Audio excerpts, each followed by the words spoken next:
Lockport City School District budget.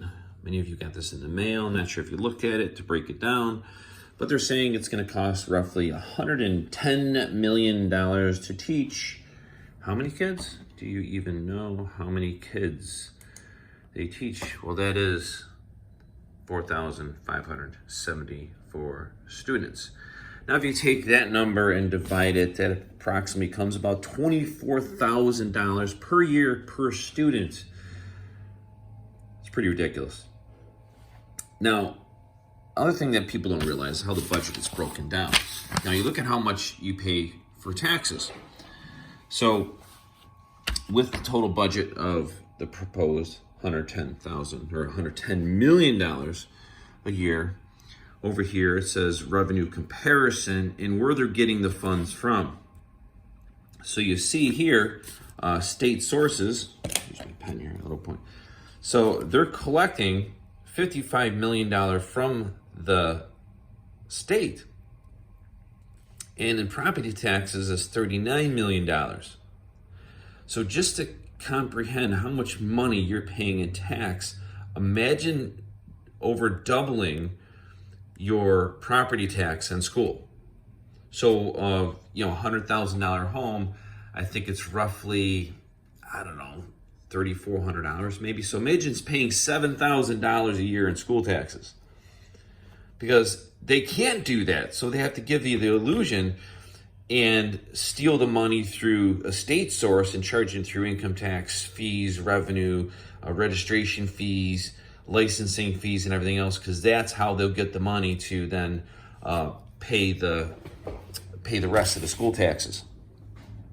And so, that money is actually almost like a coercion or a extortion, because then when the school district, Lockport School District, wants to do a project, the state says, well, being we give you $55 million, and New York State's controlled by the unions because they pay off their politicians. So, you should then hire union contractors to do the projects, such as soccer fields and everything else they did, and any improvements.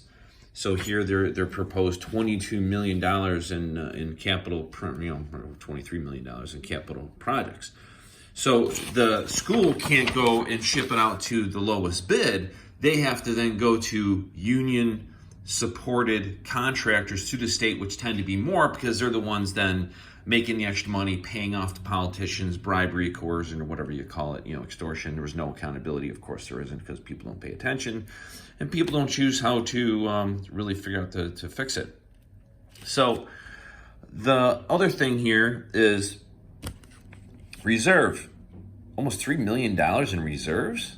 I mean, what the heck they planning on happening here? Now, if you took, say, if there's 1,000 properties being taxed in the school district for reserves, you divide that, that's over $2,800 in just reserves per property if it's 1,000. I'm not sure how many are in the school district properties, but if you got that number, let me know. So I find that's really interesting. That's theft when they keep this much and they don't return it. Same thing in town Lockport. I think they have, at one time I looked, they had $12 million in reserves. At one time I told them, I says, that's stealing when you take something, you don't give it back. So if you're taking our money, not giving it back, that's stealing when it's ours. So the other thing on the budget, $550,000 in federal funding, but this happens all the way through the link. So the Fed tells the state that if you don't follow our instruction the way we want you to teach the kids, we're not going to give you this money. So when they talk about in the White House and the federal government, these different teaching programs, they take your money and then bribe the state and say, well, you better follow our procedures or we won't pay you. And then the state tells the counties, you better follow our procedures or we're not going to give you this money. You see how our rights are being extorted. And one time I talked to a county sheriff about him protecting our rights, because the sheriff is actually considered the chief administrator of the law. He can say no to bad laws.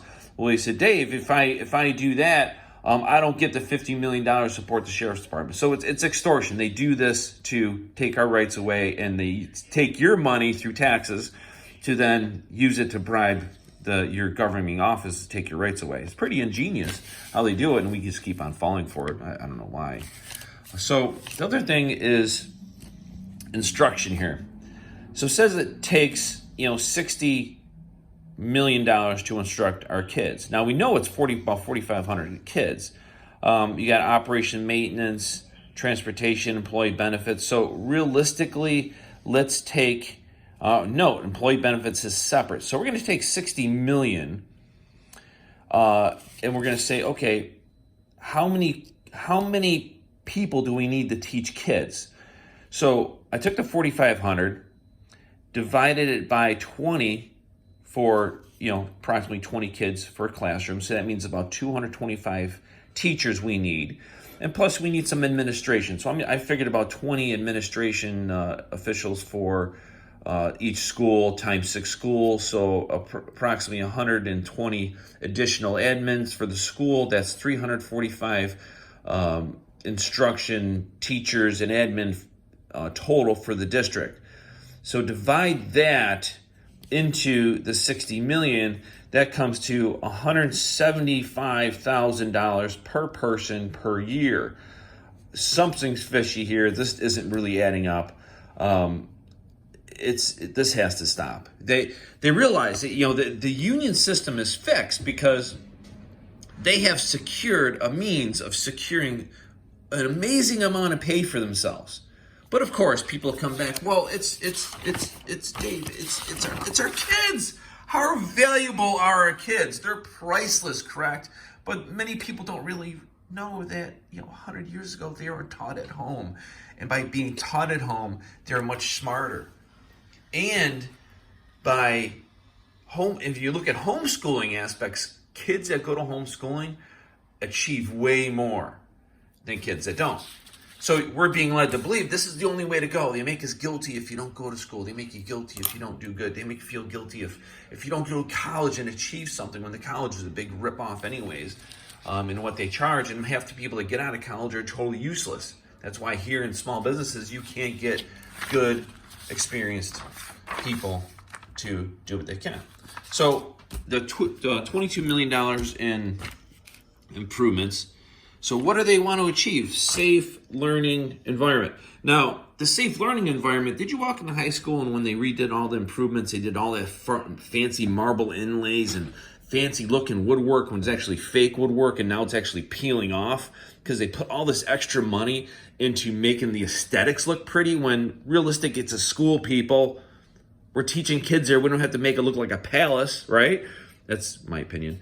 And then competitive athletic fields. Can you believe that our kids ran on grass for 100 years? It was deplorable, abusing our kids, making them run on grass. That could be money. That's ridiculous. And then, of course, these athletic field enhancements with rubberized surface, because our kids deserve the best. They can't have anything that could possibly injure them. We have to pamper them as much as we can, even though maybe 3% of them play sports. 3%. Yeah, we're going to spend millions of dollars in these fields that you can't even use publicly. They got them all fenced off. So they're saying, no additional tax impact. That's a total lie because the money's being stolen from us through the state. But people, this is my 2 cents. Chime in, get ideas. And why is this so out of control? Because you don't pay attention to the PTA. The Parent Teachers Association was the grassroots aspect of keeping all this in check. The parents told the teachers what to do. The parents, through the PTA, communicated. But guess what? Nobody belongs to the PTA, and you're led to believe the PTA is just for raising money for field trips. This is how they led you down. But realistically, when I joined the PTA, they're passing legislation at the state level to manipulate and bribe politicians to do certain things to benefit themselves. Because guess who's participating in the PTA? The teachers are. They're told to participate. So then they have this organization where they can extort and manipulate and say, well, we really need this. And I was a product. I witnessed this. I joined the PTA. I went to probably 10 meetings. And when the state voting came up, they brought all this legislation, and the person running it, which was related to a teacher, said, oh, we're just going to pass all these without even reviewing them. I says, well, I made a motion to review what these bills are supporting.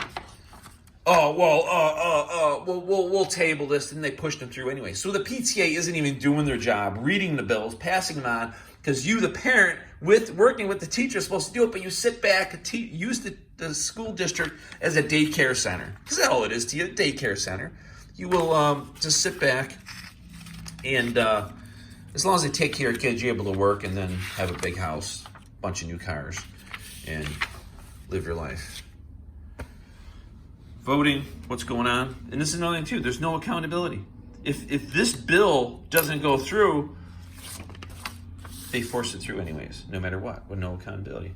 So please watch my other videos regards to how this can be fixed. Realistically, our founding fathers put in the grand jury system, but the school system didn't want you to know that system even existed because it keeps everyone in check. But that's a video. It's called Why Elections Don't Fix Governments on my YouTube channel. Thanks for watching.